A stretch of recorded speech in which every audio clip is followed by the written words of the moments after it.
name is Alain Sylvain, founder and CEO of Sylvain Labs. I'm here today, OnBrand 2020, to talk about the myth of originality, how everything is derivative, but it doesn't have to suck.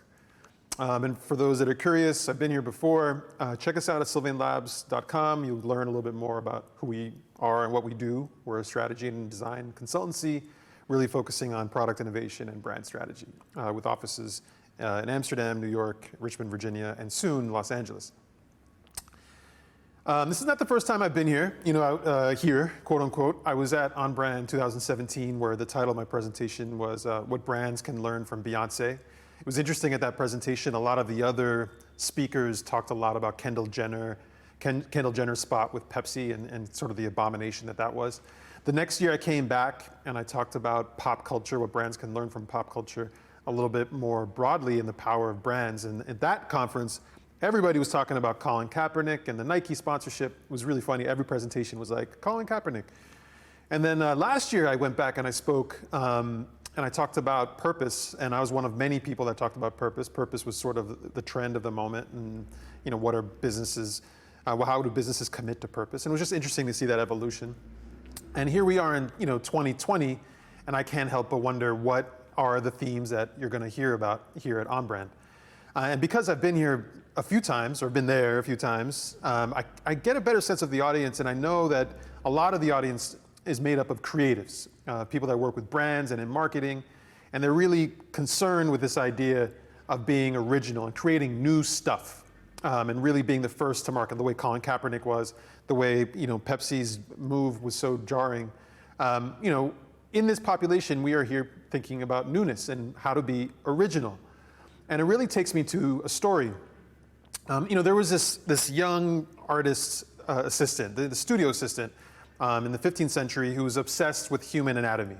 He was not formally trained. He really didn't go to school and studied biology, but he was fascinated with how the muscles sort of connected and allowed for movement in the human body. And he used to do these kind of bizarre sketches in his notebook. And in particular, he was really obsessed with the human smile, and really was concerned with how neurologically the brain connected to the mouth, because he really found that the humans and the way they use their mouths was unlike any other species, to smile, to eat, and so on. And he studied the mouth and the poetry and romance of what a smile could be. He studied it biologically from the inside out to understand what really made the mouth so profoundly interesting. He did these bizarre sketches, and this one you see on the right is the first time we really have a rendering that we can see that's about the smile. The smile was this kind of poetic, interesting concept. He was so obsessed with it, he would go to morgues and peel back the skin off cadavers to see how the muscles came together in the mouth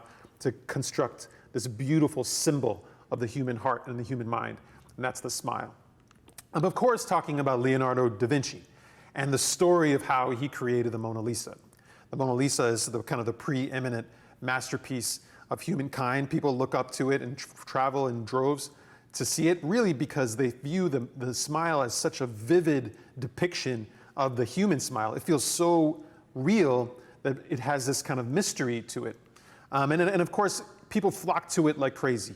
And it's a phenomenon in itself, of course. It's the most famous piece of art that exists. A lot of people feel let down when they get there because of all the hype that has gone into it. But even in spite of the fascination, if you really, as I told you, if you look at that story and you look at how the Mona Lisa was created, and the art and the thinking and the thoughtfulness and the deliberate sort of approach to it, is that piece in itself original? Or are the renderings that come before it original? Or is the human body in itself original? Or is Da Vinci really the original indicator there? Is the Mona Lisa truly original? Is it really creative? Can we go as far as to say that the Mona Lisa is unoriginal because it was inspired by so many things to actually bring it to life? Or how about all the genius that came from the Mona Lisa? There are master forgers at the level of Da Vinci in forgery who mastered the forgery of the Mona Lisa, or the great pieces of music, or the great artistry that was spawned coming out of the Mona Lisa. Where is the genius in that story, and is it fair to really lay it purely on this two-dimensional depiction of this one particular moment and this one particular day, when there were so many things that came before it and so many things that came after it. What has been will be again. What has been done will be done again. There's nothing new under the sun. This is kind of a long-standing mantra of humankind, that there's nothing new, that everything will come back. And in spite of all the celebration we place on one particular piece of one creative endeavor, there was probably genius that had happened before that we often overlook. And it just feeds this kind of question, what came first, the chicken or the egg, when it comes to creativity? Here we are, all creative people coming together, looking to create something new for the first time, but really, what is that even possible? What came new? What came first?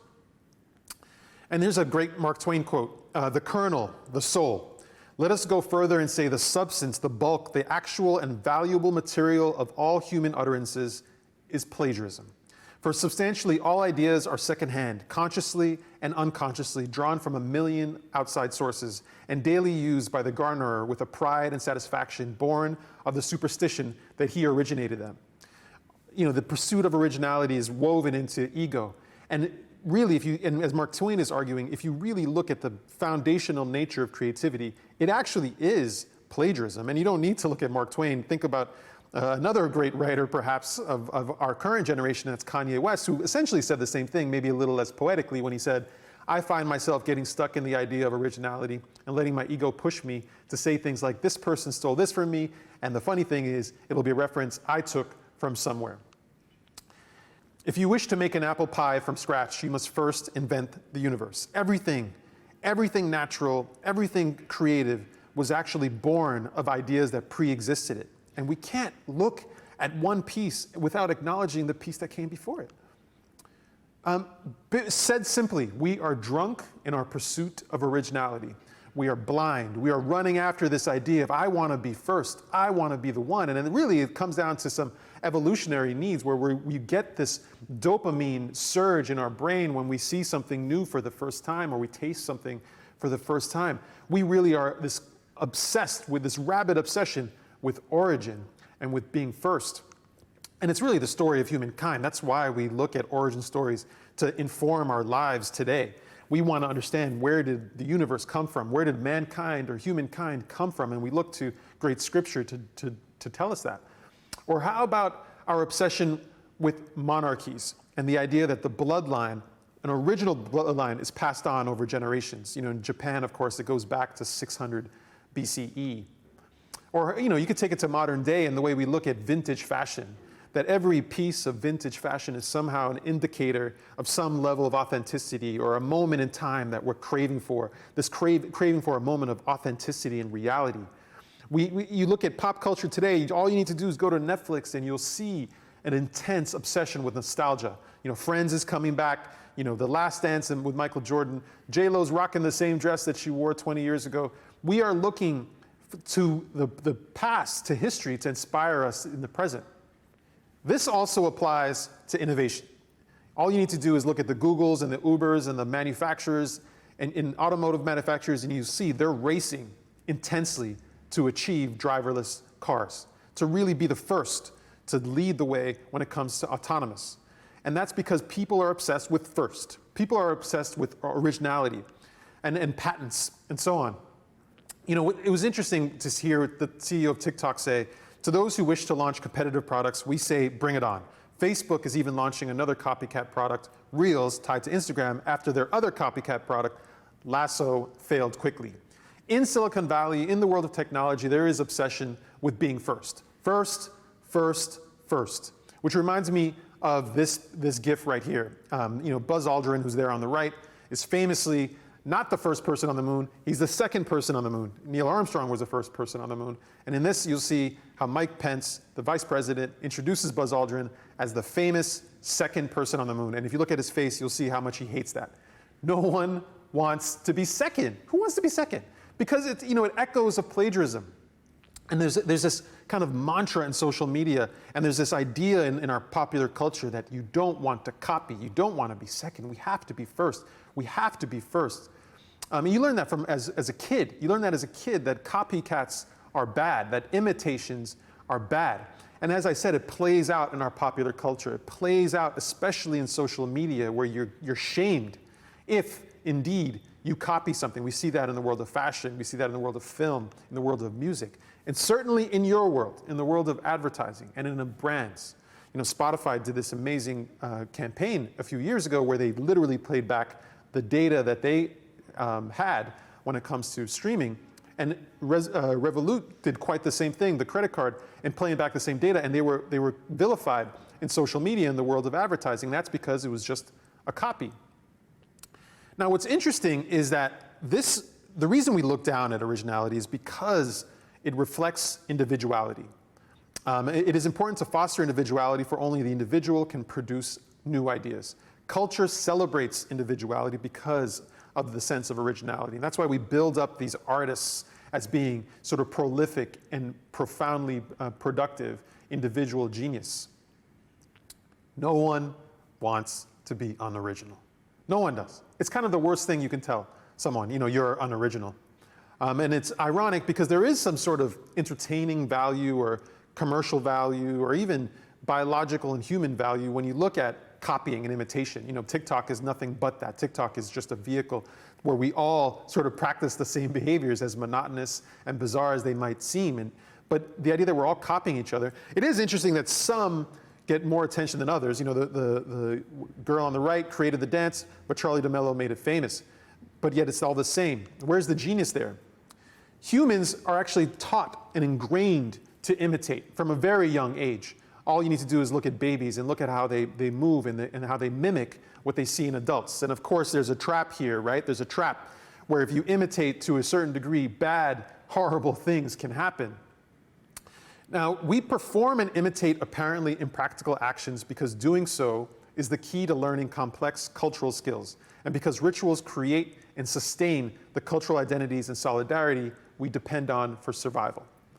By creating and mimicking and imitating the things we see, we build, and we are capable of new and incredible ideas. The very nature of building a canoe is based on the mastery of generations that preceded it.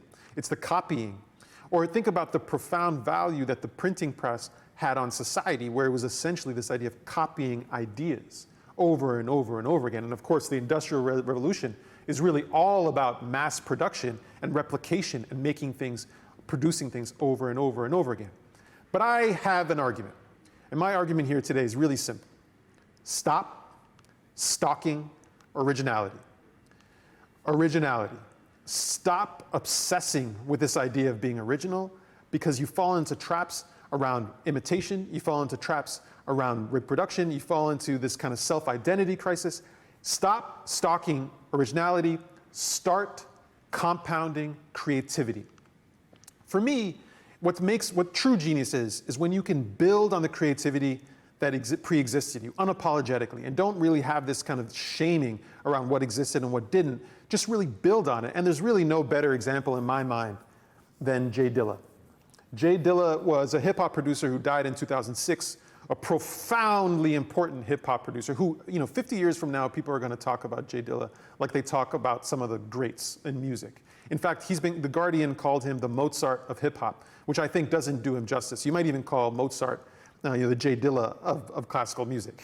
Jay Dilla was a genius. He was a genius. He was a musician. Both of his parents were musicians. He was born in Detroit. He was unapologetic about drawing references from other music in ways that other hip-hop artists hadn't. In the past, sampling was really just playing these loops. He would take parts of songs and create this complex tapestry of samples, and you were hearing things that you never heard before. And it was super complex and incredibly important in shaping the world of hip-hop for the generation to come. He said, I don't want nobody to ever say, I could have done that beat, or I know where you got that from. So what he did was in fact original, was in fact creative, but it was based and compounding the creativity that existed before. Some have even said that he used the MPC 3000, the machine he used to make his drum beats. Like Jimi Hendrix played guitar or John Coltrane played the saxophone. It was an extension of himself. Jay Dilla was a virtuoso. He was a virtuoso. And using the music and the creativity that existed before. And his influence, as I said, is profound. There are university seminars and symposiums about Jay Dilla's work. You can map current beats back to Jay Dilla's work. You can look at all the greatest hip hop artists today and the producers, they cite Jay Dilla as one of the most important influences in their careers. Here's another example in the world of music. All you got to do is Google Aretha Franklin, Luciano Pavarotti, Nessun Dorma, the famous piece that Luciano is famous for. In the Grammys one year, Luciano Pavarotti got sick the night before the Grammys. He asked Aretha Franklin to step in and sing that very iconic, famous song. And she sang it like nobody ever heard it before. It was an incredible compounding of creativity. The genius of Luciano Pavarotti and Nessun Dorma compounded by the genius of Aretha Franklin, who was known for a completely different genre of music, singing in English in different contexts. Maybe we can start compounding creativity. I would argue that's what Andy Warhol did so well. By taking the pop culture icons of the moment, Elvis, Marilyn, Campbell's Soup, and putting them together in a way that we hadn't seen before, that provided a new commentary on the era that was in fact a genius.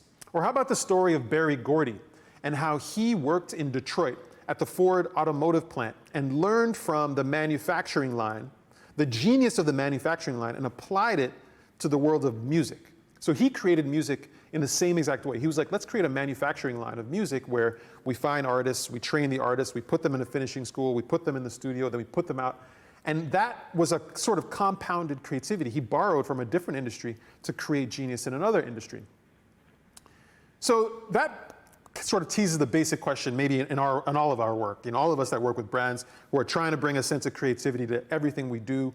How can brands conquer their fear of being unoriginal? How can we as creative people conquer our own fear of being unoriginal and maybe start compounding creativity in our own work? I'm going to go through 4 quick ways to do that.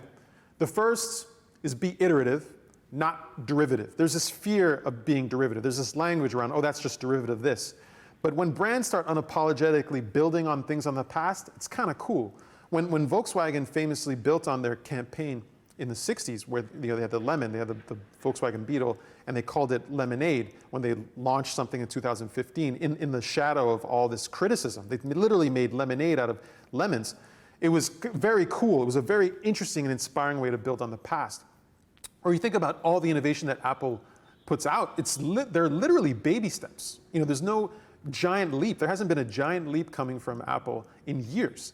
But there's been a constant stream of innovation, and that's because they've been iterative each time, building on where they were. So the second one is around repurpose, don't reinvent. There's this idea that we need to create something that's never been created before. But I love the brands that are sort of unapologetically acknowledging things that happened before.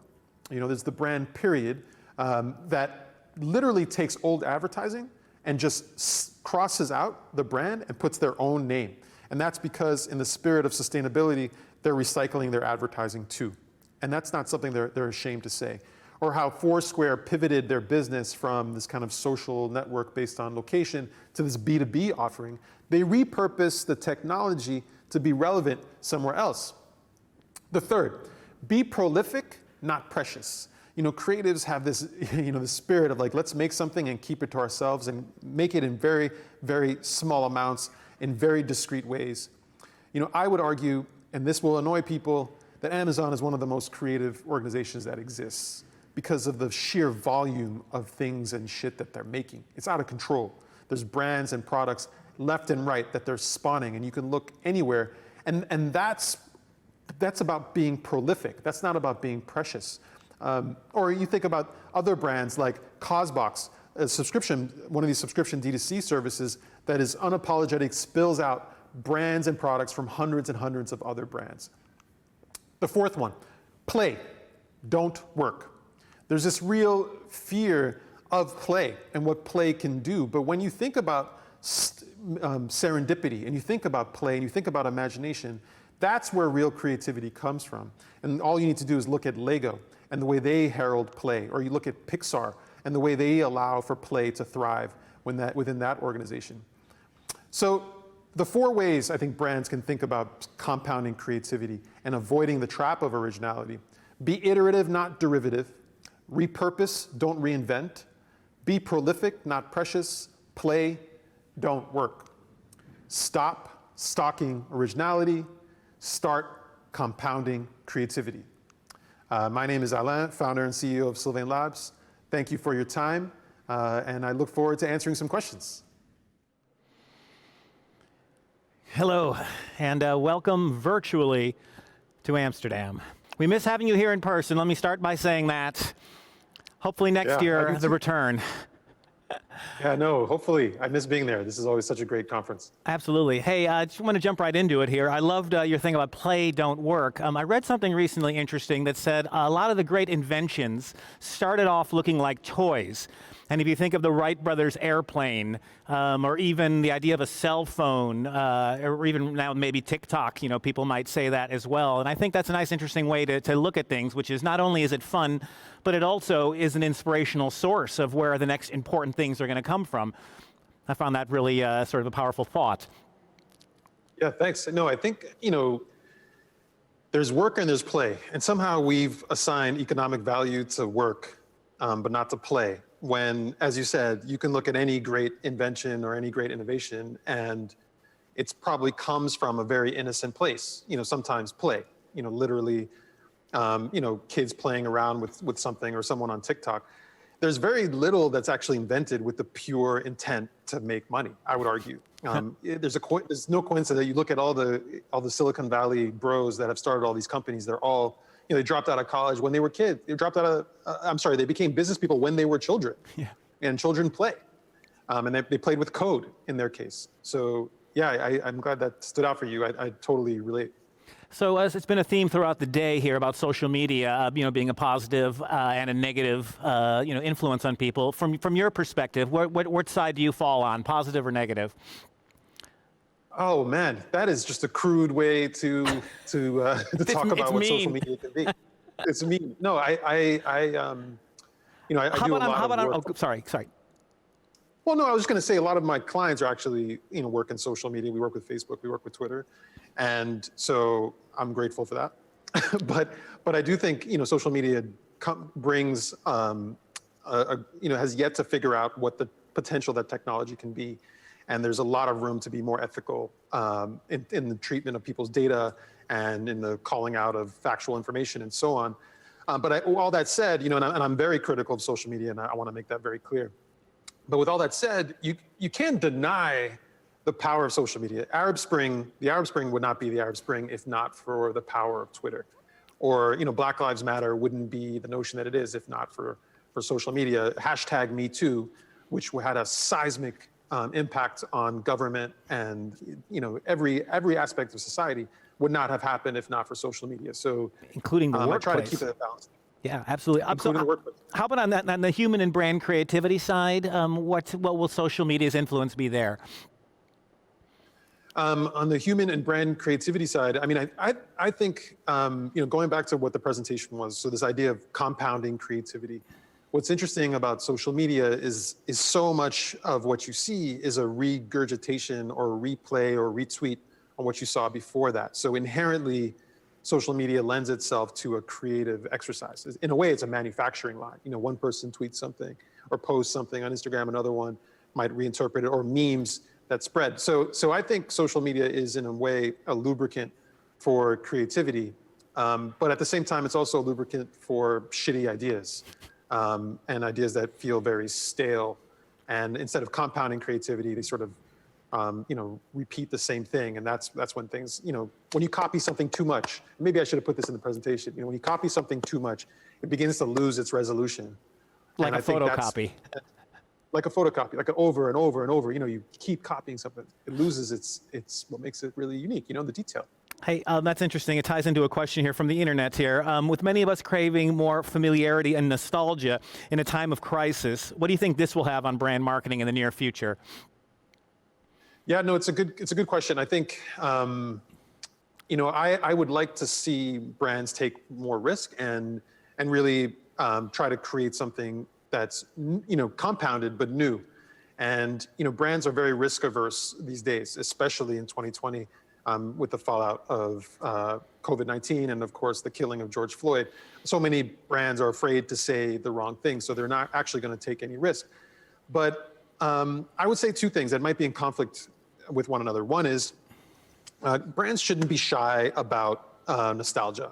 They shouldn't they shouldn't be afraid of their own legacy, good or bad.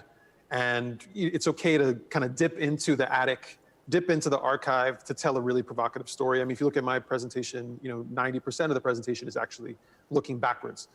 And then at the same time, I think this idea of compounding creativity. So if you can look at the building blocks that got you to where you are today, how do you add a new piece to it that makes the whole feel very different? And that, I think, brands need to do. I'll just end by saying, I was looking at some industry news today, and I was reading all these articles about how brands are using TikTok and how they've kind of hacked marketing on TikTok. That's not creative. That's not creative. TikTok is a medium. It's in itself is not like sort of a creative idea. And so what I'm looking for, like, what are the interesting applications on those sorts of platforms that people share and actually influence behaviors and perceptions more positively? Well, I think you're just, maybe 2 steps ahead of where some people are. I mean, some people kind of go like, oh, we want to be there. We want to do something with Bitcoin, or TikTok. But that's just when the people haven't quite figured out what it is yet. But I mean, I think what you're saying there is by this derivative, step by step. Okay, first we have TikTok today, 2020. Then what it's going to be next year, and then we start to realize, it's not just a place for X. It's a tool for Y. And I think, if I may put words in your mouth, that's what I kind of hear you saying. Yeah, I mean, a bit. I think there's absolutely this kind of repurposing of platforms over time.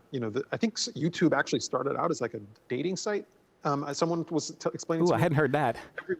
Yeah, I don't know. Maybe I just made it up and started an internet rumor. But I think I have heard that these social platforms come out in one way and they quote unquote pivot. This idea of pivoting is like very common with these platforms. Instagram, for example, was much more of a photo sharing concept, but it's now obviously has communication and messaging and so on, which makes you think what the future of TikTok will be, what the future of Instagram can be. Can these services bolt on new experiences so as to rewrite what the offering is? What I find interesting about TikTok, though, is that there really was very little like it before. Even in Instagram, there was very little this idea of like, let's all enact these little dances and these kind of innocent moments of play, replicate them over and over again in your own way, share them and playfully put them out there. That didn't exist. And I think that says something about the appetite on the internet. I think people are looking for a little bit of whimsy and play, and that maybe the Instagrams of the world are a little too straight and earnest. And the versions of ourselves that we're putting out there are a little too contrived. So I think, if anything, the potential of creativity on the internet, I think, is going to skew to more real, more reality. People in their everyday life, versus kind of perfect poses and pictures of avocado toast. It's got to have a little bit more story to it, I think. More fun, like you were saying. More fun. Okay. Play. Okay, fantastic. Well, thank you very much. Super inspiring, as every year. And hopefully next year we'll get you in person back here in Amsterdam. Fantastic. Okay. Thank you. I look forward to it.